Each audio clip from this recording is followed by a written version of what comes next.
with the bunkers and Zuckerberg, and I'm going to go to New Zealand, and it's kind of like, you want that? Like, why not just do what you can to make the world better? Because that seems like entirely self-defeating. Having to live in a bunker, like, that's your end game? Bunker? Yeah. Bunker. What the fuck did you do to create a world that you need a bunker? Hey, you should like and subscribe. The delta between making a decent living and making a great living has broadened so extraordinarily. It used to be coach or business class. Now it's coach, premium economy, economy comfort, business class, first class, private air travel, chartering, fractional airplanes, small jet, mid-sized jet, Falcon 900 heavy jet. You can get, if you have enough money, you can go to the Met Gala. You can go to fucking space, dude. The difference between this, it used to be the difference was this and this. Now the difference is this and this. Yes. So while being wealthy might be for some people an empty and meaningless experience, trust me on this, as far as empty and meaningless experiences go, it's pretty fucking good. Yeah. And this country has decided that we are optimized for the top 1%. The bottom 99% are nutrition and tax to make the life exceptional of the top 1%. And this is where our optimism damages us as a country, is we all believe our kids are going to be in the top 1%. Mm-hmm. So it's like that Simpsons episode where this guy's screaming, lock them up or raise their taxes. It's like, you realize we're one of them, right? And he's like, yeah, but once I'm one of those rich guys, wait till you see how I treat me. Yeah. Right? So it's like people know the lottery's a bad idea, but their ticket's a winner, baby, right? Mm-hmm. So I think our optimism, while it's our strength, it's also our Achilles heel, because we assume our kid is going to get into MIT or start a tech company or figure it out. And the reality is the structural programs in America now have made housing almost impossible for someone in the age of 30. We're in New York right now. There are now three types of – I moved to New York right out of UCLA. I had two roommates. You could kind of dance between the raindrops. We all worked at banks. We could pool our per diems, go out, have a fun time. My rent was $1,900, three of us, $633 each. You could get a papaya, you could get a slice. You could just figure it out. It wasn't easy, but you could figure it out. The cost now in Manhattan, there's only three types of kids in Manhattan now, are people. Kids who work for Google or Meta or Tech, kids who work for JP Morgan or Goldman, finance bros, and kids whose parents are putting them through New York. When I meet somebody who's in a regular job, I know, like, oh, you have rich parents. There's no way. If a kid's making, and these are kids making good money. If you make $100,000 in New York and you're 24, 25, you probably can't survive without help in New York. A one-bedroom apartment in New York is $5,500. That's $66,000. That's your entire $100,000 post-tax income. So, and I'm not suggesting everyone has a birthright to live in New York, but the inflation has essentially made it almost impossible for young people to live in the big cities unless their parents are putting them through big cities. Mm-hmm. And again, it's easier to talk about the problem, but when I was younger, it seemed like we just loved the unremarkable more. And whereas now it feels like everything's an attempt to optimize. When I got out of business school, we all made good money. A few of us made more than others, but no one was poor. We all made good money. Now I say to my kids, if I have a class of 180 kids, I'm like, there's 2 or 3 billionaires in waiting here. They'll make it through tech or alternative investments. But also probably 10 of you will be living with your parents at some point in the next 10 years. The winners and losers economy, the economy really has transitioned to a Hunger Games, and it's been a conscious effort. We know what's going on. Our optimism has resulted in that we're passive about the notion that we're okay with billionaires while 1 in 5 homes with children are food insecure. Because unfortunately, we seem to have embraced this Hunger Games economy. I think it's gone too far. I think people are finally gagging on it. But we also have to acknowledge it's been a bit of a conscious choice in America. My father, who's an immigrant from Scotland, used to say, America's a terrible place to be stupid. And what I think he meant was, America's a harsh place if you're unfortunate. It's humiliating. Well, the poor people are humiliated minute to minute. 40% of American households have medical debt. Can you imagine as a dad, you have a 5-year-old stepson. Can you imagine your kid is in screaming pain? You got to get him a root canal. Mm-hmm. You got to go into debt to get your kid a root canal. That's 40% of American households right now. It's just gone I do believe in winners and losers. Capitalism is about huge rewards for the winners. There's got to be a floor, and the safety net has become way too porous. And in the most prosperous nation in the world, to have this sort of, we're the richest nation in the world, but if your wife gets lung cancer, there's a 1 in 3 chance that means you're going bankrupt. I mean, literally, what the fuck? Mm-hmm.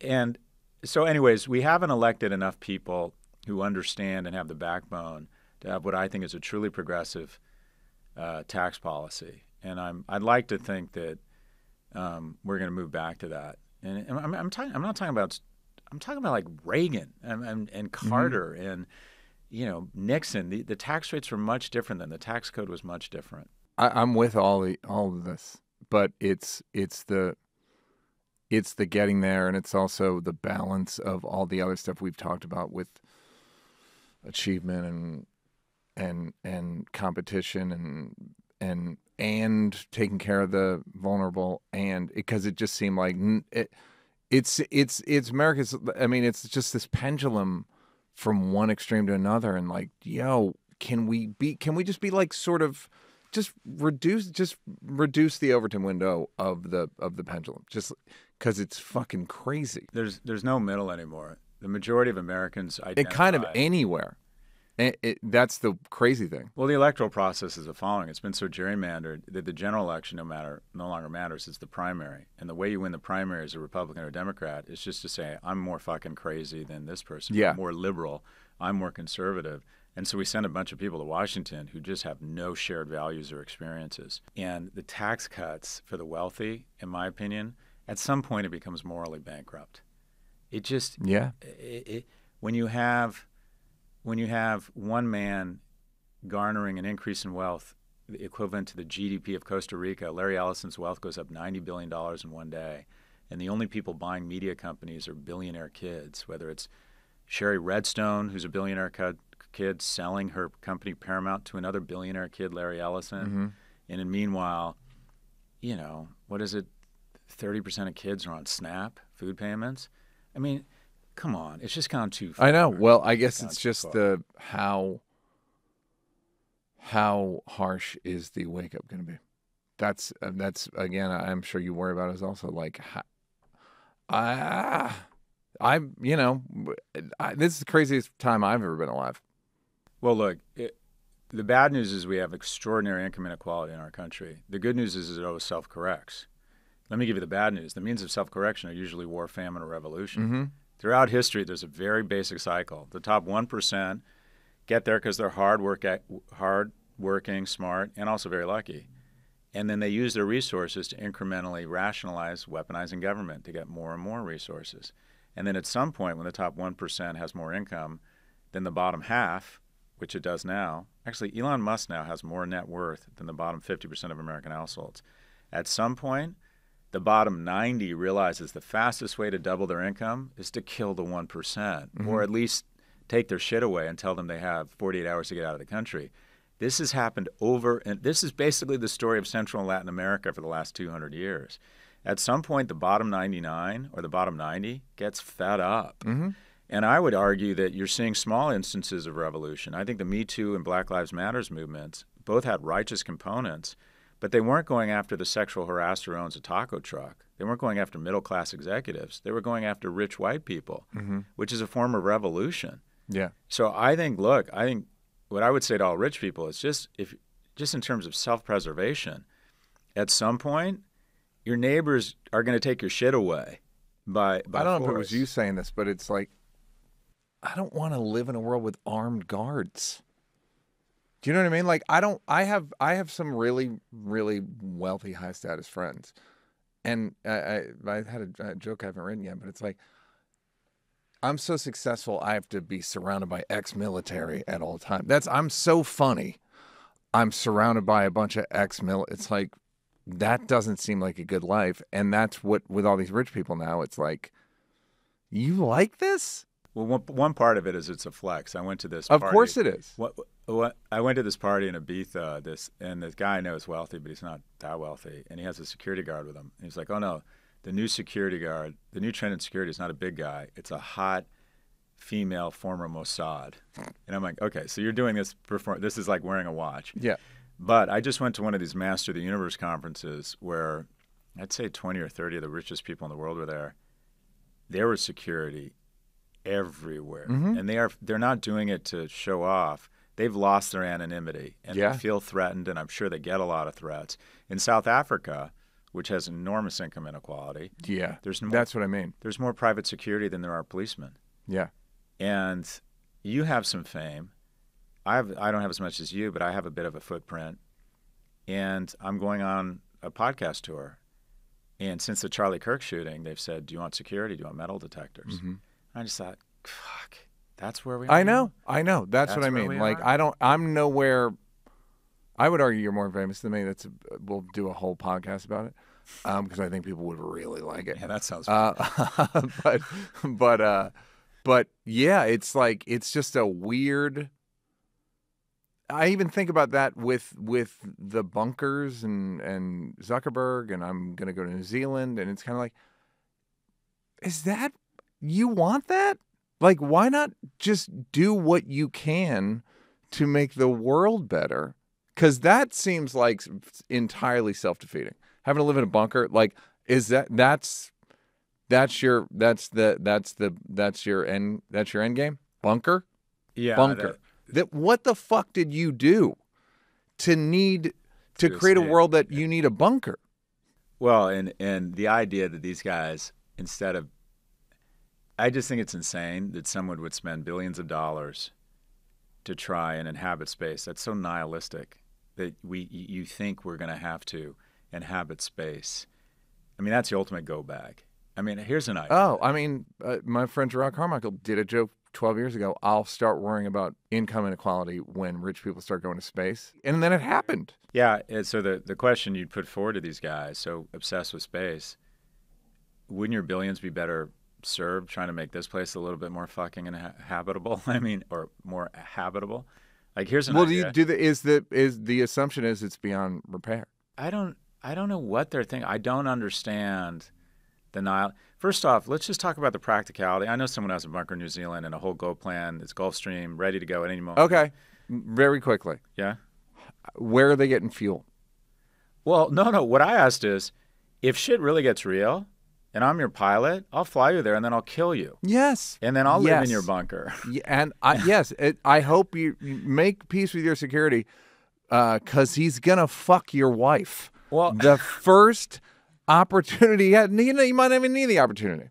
He's just going to fuck your wife. or the moment that you find out, say there's some sort of global revolution or a nuclear attack, and, oh, wait, we don't have food. Did you hear there's a guy with $100 billion with a bunker over that hill? I know. Maybe we just go check out what's going over there. Hypothetically. So I don't. It's like the problem right now. I think we should tax. I'm talking about taxes. Private schools more, because when parents leave public schools, they're not engaged.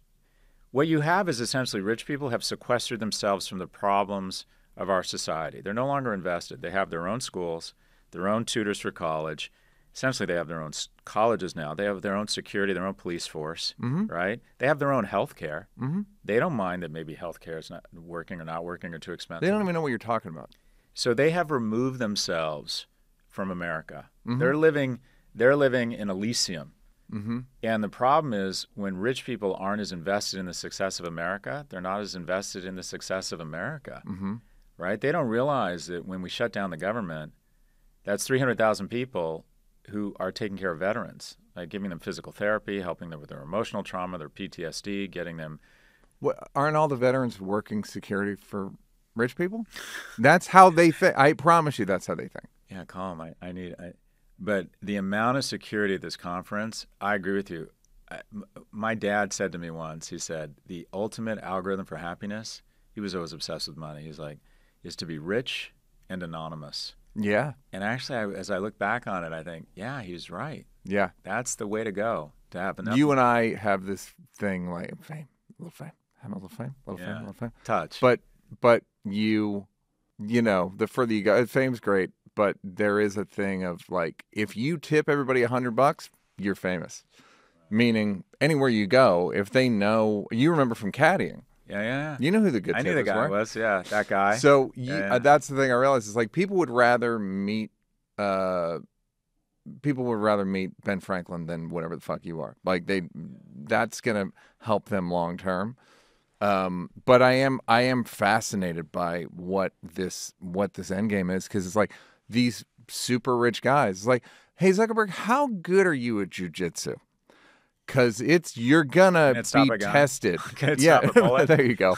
Yeah, like it's gonna be tested the minute you again.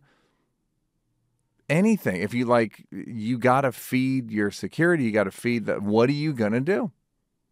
It's gonna be a cult in a weird way, and those have never historically none have ended well. Yeah. No, like I said, war, famine, or revolution. And you'd think at some point that they'd recognize that. And anyway, I think that as a country, it's just swung way too far. I do believe in winners and losers. I think we should have billionaires. I just think they should be taxed more.